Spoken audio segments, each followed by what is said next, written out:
Little Women. Chapter 39. Lazy Laurence. Laurie went to Nice intending to stay a week, and remained a month. He was tired of wandering about alone, and Amy's familiar presence seemed to give a homelike charm to the foreign scenes in which she bore a part. He rather missed the petting he used to receive, and enjoyed a taste of it again, for no attentions, however flattering, from strangers, were half so pleasant as the sisterly adoration of the girls at home. Amy never would pet him like the others, but she was very glad to see him now, and quite clung to him, feeling that he was the representative of the dear family for whom she longed more than she would confess. They naturally took comfort in each other's society, and were much together, riding, walking, dancing, or dawdling, for, at Nice, no one can be very industrious during the gay season. But, while apparently amusing themselves in the most careless fashion, they were half-consciously making discoveries and forming opinions about each other. Amy rose daily in the estimation of her friend, but he sunk in hers, and each felt the truth before a word was spoken. Amy tried to please, and succeeded, for she was grateful for the many pleasures he gave her, and repaid him with the little services to which womanly women know how to lend an indescribable charm. Laurie made no effort of any kind, but just let himself drift along as comfortably as possible, trying to forget, and feeling that all women owed him a kind word because one had been cold to him.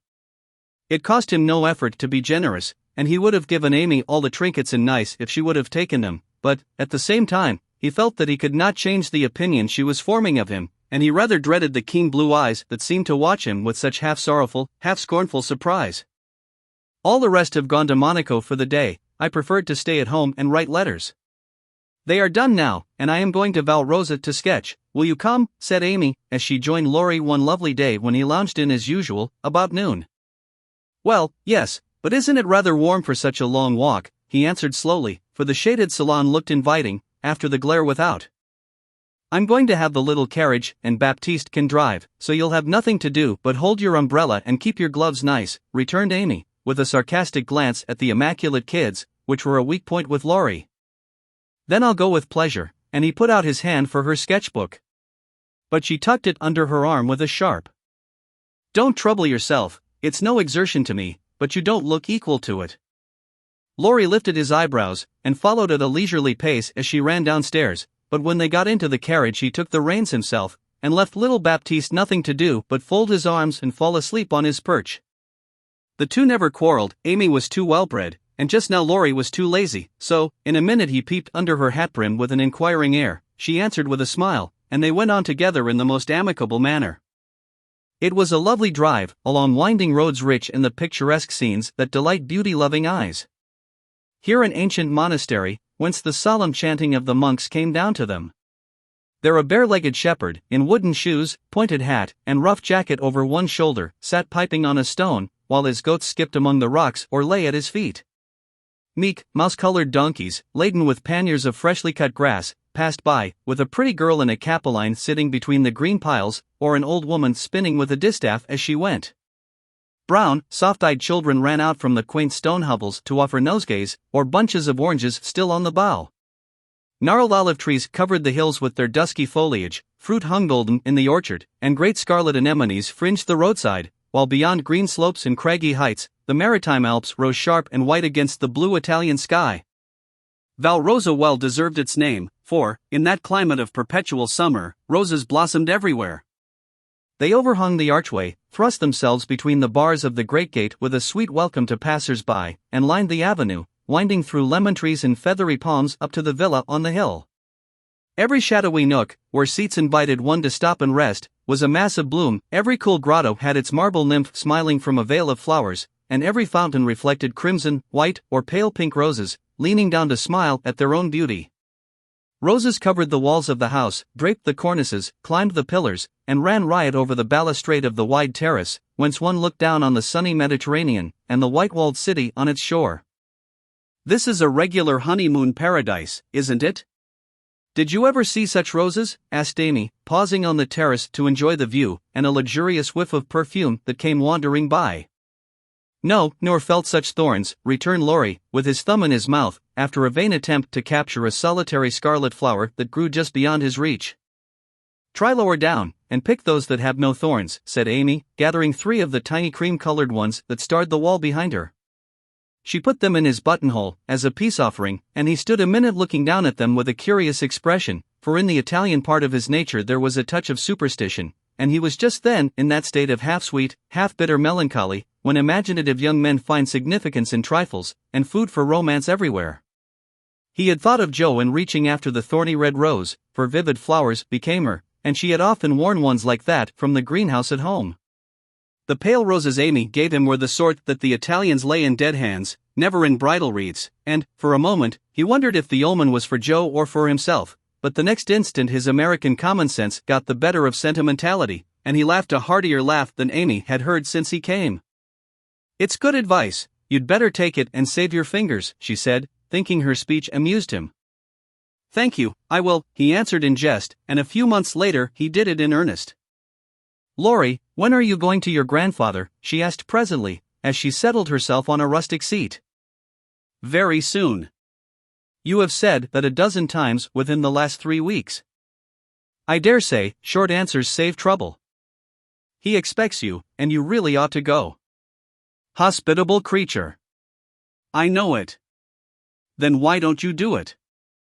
"Natural depravity, I suppose." "Natural indolence, you mean." "It's really dreadful," and Amy looked severe. "Not so bad as it seems, for I should only plague him if I went, so I might as well stay, and plague you a little longer. You can bear it better. In fact, I think it agrees with you excellently," and Laurie composed himself for a lounge on the broad ledge of the balustrade. Amy shook her head, and opened her sketchbook with an air of resignation, but she had made up her mind to lecture that boy, and in a minute she began again. "What are you doing just now?" "Watching lizards." No, I mean, what do you intend and wish to do?"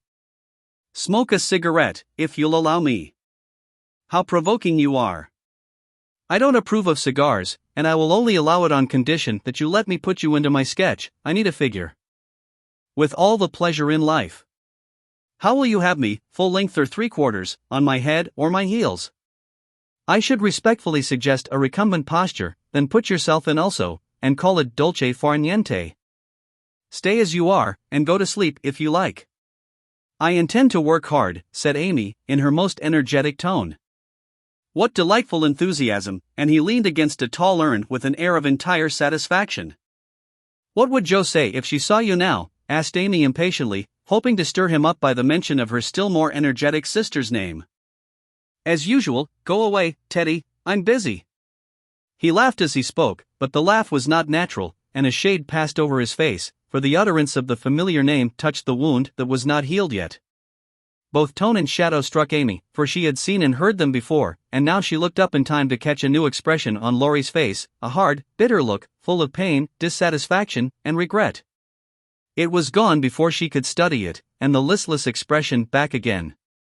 She watched him for a moment with artistic pleasure, thinking how like an Italian he looked, as he lay basking in the sun with uncovered head, and eyes full of southern dreaminess, for he seemed to have forgotten her, and fallen into a reverie. "You look like the effigy of a young knight asleep on his tomb," she said, carefully tracing the well-cut profile defined against the dark stone. "Wish I was." "That's a foolish wish, unless you have spoilt your life. You are so changed, I sometimes think." There Amy stopped, with a half-timid, half-wistful look, more significant than her unfinished speech. Laurie saw and understood the affectionate anxiety which she hesitated to express, and looking straight into her eyes, said, just as he used to say it to her mother, "It's all right, ma'am." That satisfied her and set at rest the doubts that had begun to worry her lately. It also touched her, and she showed that it did, by the cordial tone in which she said, "I'm glad of that.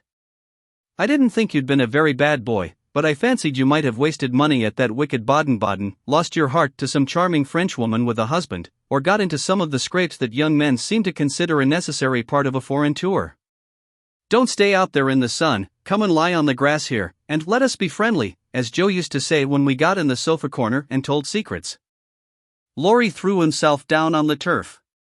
Laurie obediently threw himself down on the turf, and began to amuse himself by sticking daisies into the ribbons of Amy's hat that lay there. "I'm all ready for the secrets," and he glanced up with a decided expression of interest in his eyes. "I've none to tell, you may begin." "Haven't one to bless myself with. I thought perhaps you'd had some news from home." You have heard all that has come lately. Don't you hear often? I fancy Joe would send you volumes. She's very busy, I'm roving about so, it's impossible to be regular, you know. When do you begin your great work of art, Rafaela? He asked, changing the subject abruptly after another pause, in which he had been wondering if Amy knew his secret, and wanted to talk about it. Never, she answered, with a despondent but decided air.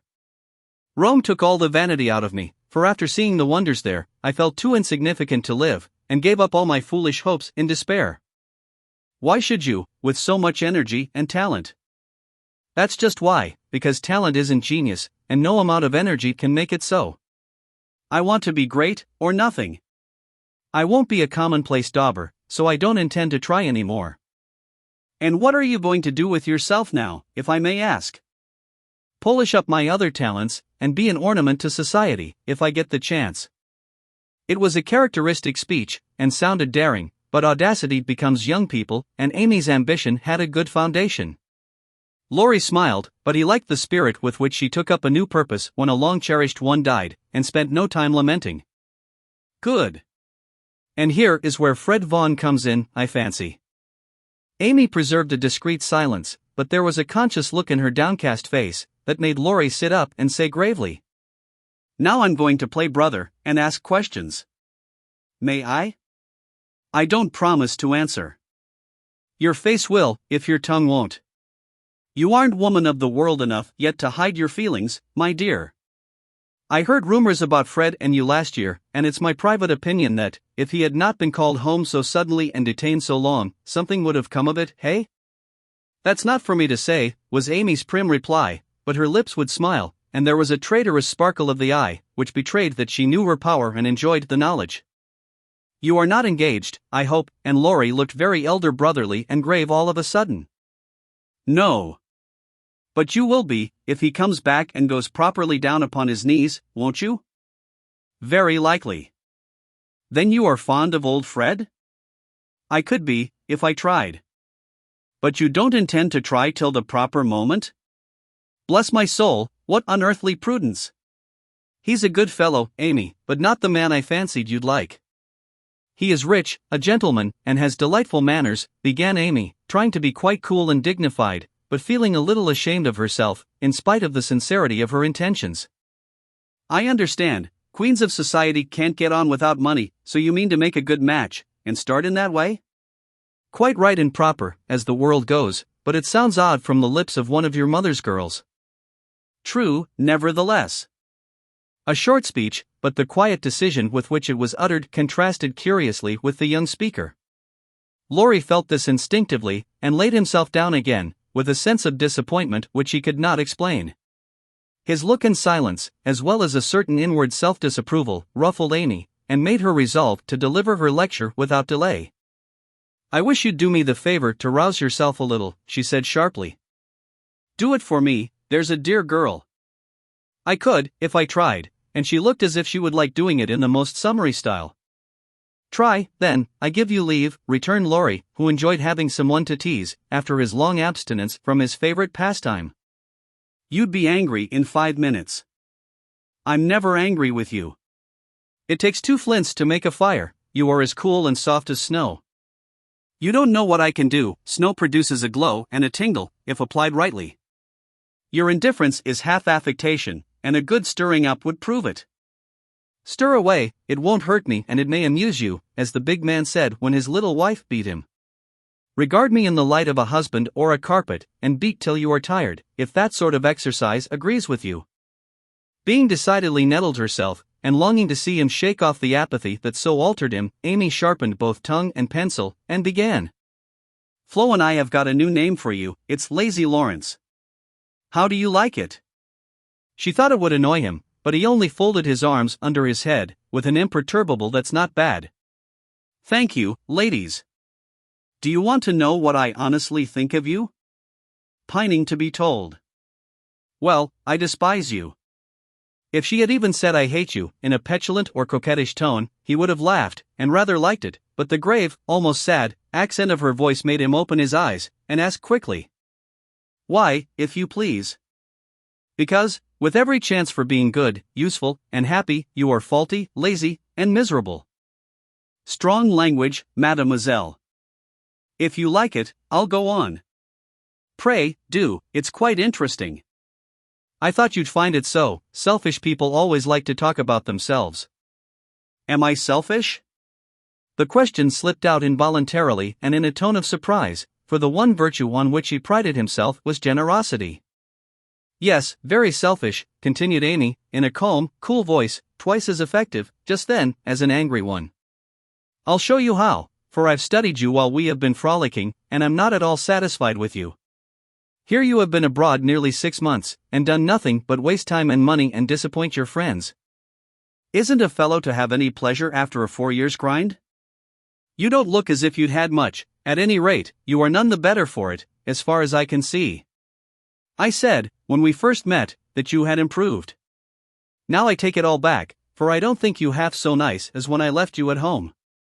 You have grown abominably lazy, you like gossip, and waste time on frivolous things, you are contented to be petted and admired by silly people, instead of being loved and respected by wise ones. With money, talent, position, health, and beauty, you like that, old vanity. But it's the truth, so I can't help saying it. With all these splendid things to use and enjoy, you can find nothing to do but dawdle, and, instead of being the man you might and ought to be, you are only. There she stopped, with a look that had both pain and pity in it. St. Laurence on a gridiron, added Laurie, blandly finishing the sentence. But the lecture began to take effect, for there was a wide-awake sparkle in his eyes now, and a half-angry, half-injured expression replaced the former indifference. I supposed you'd take it so. You men tell us we are angels, and say we can make you what we will, but the instant we honestly try to do you good, you laugh at us, and won't listen, which proves how much your flattery is worth. Amy spoke bitterly, and turned her back on the exasperating martyr at her feet. In a minute a hand came down over the page, so that she could not draw, and Laurie's voice said, with a droll imitation of a penitent child, I will be good, oh, I will be good. But Amy did not laugh, for she was in earnest, and, tapping on the outspread hand with her pencil, said soberly, Aren't you ashamed of a hand like that? It's as soft and white as a woman's, and looks as if it never did anything but wear Juven's best gloves, and pick flowers for ladies. You are not a dandy, thank heaven. So I'm glad to see there are no diamonds or big seal rings on it, only the little old one Joe gave you so long ago. Dear soul, I wish she was here to help me. So do I. The hand vanished as suddenly as it came, and there was energy enough in the echo of her wish to suit even Amy. She glanced down at him with a new thought in her mind, but he was lying with his hat half over his face, as if for shade, and his mustache hid his mouth. She only saw his chest rise and fall, with a long breath that might have been a sigh, and the hand that wore the ring nestled down into the grass, as if to hide something too precious or too tender to be spoken of. All in a minute various hints and trifles assumed shape and significance in Amy's mind, and told her what her sister never had confided to her. She remembered that Laurie never spoke voluntarily of Joe. She recalled the shadow on his face just now, the change in his character, and the wearing of the little old ring, which was no ornament to a handsome hand. Girls are quick to read such signs and feel their eloquence. Amy had fancied that perhaps a love trouble was at the bottom of the alteration, and now she was sure of it. Her keen eyes filled, and, when she spoke again, it was in a voice that could be beautifully soft and kind when she chose to make it so. I know I have no right to talk so to you, Laurie, and if you weren't the sweetest-tempered fellow in the world, you'd be very angry with me. But we are all so fond and proud of you, I couldn't bear to think they should be disappointed in you at home as I have been, though, perhaps, they would understand the change better than I do. I think they would, came from under the hat, in a grim tone, quite as touching as a broken one. They ought to have told me, and not let me go blundering and scolding, when I should have been more kind and patient than ever. I never did like that Miss Randall, and now I hate her, said artful Amy, wishing to be sure of her facts this time. Hang Miss Randall, and Laurie knocked the hat off his face with a look that left no doubt of his sentiments toward that young lady. I beg pardon, I thought, and there she paused diplomatically. No, you didn't, you knew perfectly well I never cared for anyone but Joe. Laurie said that in his old, impetuous tone, and turned his face away as he spoke.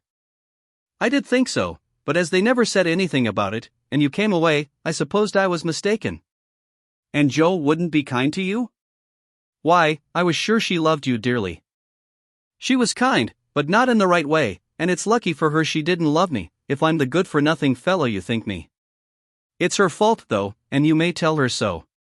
The hard, bitter look came back again as he said that, and it troubled Amy, for she did not know what balm to apply. "I was wrong, I didn't know. I'm very sorry I was so cross, but I can't help wishing you'd bear it better, Teddy, dear." "Don't, that's her name for me," and Laurie put up his hand with a quick gesture to stop the words spoken in Joe's half-kind, half-reproachful tone. "Wait till you've tried it yourself," he added, in a low voice, as he pulled up the grass by the handful. "I'd take it manfully, and be respected if I couldn't be loved," said Amy, with the decision of one who knew nothing about it. Now, Laurie flattered himself that he had borne it remarkably well, making no moan, asking no sympathy, and taking his trouble away to live it down alone. Amy's lecture put the matter in a new light, and for the first time it did look weak and selfish to lose heart at the first failure, and shut himself up in moody indifference. He felt as if suddenly shaken out of a pensive dream, and found it impossible to go to sleep again. Presently he sat up, and asked slowly, "Do you think Jo would despise me as you do?" "Yes, if she saw you now. She hates lazy people. Why don't you do something splendid, and make her love you?" "I did my best, but it was no use." "Graduating well, you mean?" "That was no more than you ought to have done, for your grandfather's sake. It would have been shameful to fail after spending so much time and money, when everyone knew you could do well." "I did fail, say what you will, for Jo wouldn't love me," began Laurie, leaning his head on his hand in a despondent attitude. "No, you didn't, and you'll say so in the end, for it did you good, and proved that you could do something if you tried. If you'd only set about another task of some sort, you'd soon be your hearty, happy self again, and forget your trouble." "That's impossible." "Try it and see. You needn't shrug your shoulders, and think, much she knows about such things. I don't pretend to be wise, but I am observing, and I see a great deal more than you'd imagine. I'm interested in other people's experiences and inconsistencies, and, though I can't explain, I remember and use them for my own benefit. Love Jo all your days, if you choose, but don't let it spoil you, for it's wicked to throw away so many good gifts because you can't have the one you want. There, I won't lecture any more, for I know you'll wake up and be a man in spite of that hard-hearted girl." Neither spoke for several minutes. Laurie sat turning the little ring on his finger, and Amy put the last touches to the hasty sketch she had been working at while she talked. Presently she put it on his knee, merely saying, "How do you like that?" He looked and then he smiled, as he could not well help doing, for it was capitally done, the long, lazy figure on the grass, with listless face, half-shut eyes, and one hand holding a cigar, from which came the little wreath of smoke that encircled the dreamer's head. "How well you draw," he said, with genuine surprise and pleasure at her skill, adding, with a half-laugh, "Yes, that's me. As you are, this is as you were," and Amy laid another sketch beside the one he held. It was not nearly so well done, but there was a life and spirit in it which atoned for many faults, and it recalled the past so vividly that a sudden change swept over the young man's face as he looked. Only a rough sketch of Laurie taming a horse, hat and coat were off, and every line of the active figure, resolute face, and commanding attitude, was full of energy and meaning. The handsome brute, just subdued, stood arching his neck under the tightly drawn rein, with one foot impatiently pawing the ground, and ears pricked up as if listening for the voice that had mastered him. In the ruffled mane, the rider's breezy hair and erect attitude, there was a suggestion of suddenly arrested motion, of strength, courage, and youthful buoyancy, that contrasted sharply with the supine grace of the dolce far niente sketch. Laurie said nothing, but, as his eye went from one to the other, Amy saw him flush up and fold his lips together as if he read and accepted the little lesson she had given him. That satisfied her, and, without waiting for him to speak, she said, in her sprightly way, "A rough sketch of Laurie taming a horse. Don't you remember the day you played Rory with Puck, and we all looked on? Meg and Beth were frightened, but Jo clapped and pranced, and I sat on the fence and drew you. I found that sketch in my portfolio the other day, touched it up, and kept it to show you. Much obliged. You've improved immensely since then, and I congratulate you. May I venture to suggest in A Honeymoon Paradise that 5 o'clock is the dinner hour at your hotel?" Laurie rose as he spoke, returned the pictures with a smile and a bow, and looked at his watch, as if to remind her that even moral lectures should have an end. He tried to resume his former easy, indifferent air, but it was an affectation now, for the rousing had been more efficacious than he would confess. Amy felt the shade of coldness in his manner, and said to herself, "Now I've offended him. Well, if it does him good, I'm glad; if it makes him hate me, I'm sorry, but it's true, and I can't take back a word of it." They laughed and chatted all the way home, and little Baptiste, up behind, thought that Monsieur and Mademoiselle were in charming spirits. But both felt ill at ease. The friendly frankness was disturbed, the sunshine had a shadow over it, and despite their apparent gaiety, there was a secret discontent in the heart of each. "Shall we see you this evening, mon frère?" asked Amy as they parted at her aunt's door. "Unfortunately, I have an engagement." "Au revoir, mademoiselle," and Laurie bent as if to kiss her hand, in the foreign fashion, which became him better than many men. Something in his face made Amy say quickly and warmly, "No, be yourself with me, Laurie, and part in the good old way. I'd rather have a hearty English handshake than all the sentimental salutations in France." "Goodbye, dear," and with these words, uttered in the tone she liked, Laurie left her, after a handshake almost painful in its heartiness. Next morning, instead of the usual call, Amy received a note which made her smile at the beginning and sigh at the end. "My dear mentor, please make my adieus to your aunt, and exult within yourself, for lazy Laurence has gone to his grandpa, like the best of boys. A pleasant winter to you, and may the gods grant you a blissful honeymoon at Valrosa. I think Fred would be benefited by a rouser. Tell him so, with my congratulations. Yours gratefully, Telemachus." "Good boy." "I'm glad he's gone," said Amy, with an approving smile. The next minute her face fell as she glanced about the empty room, adding, with an involuntary sigh, "Yes, I am glad, but how I shall miss him."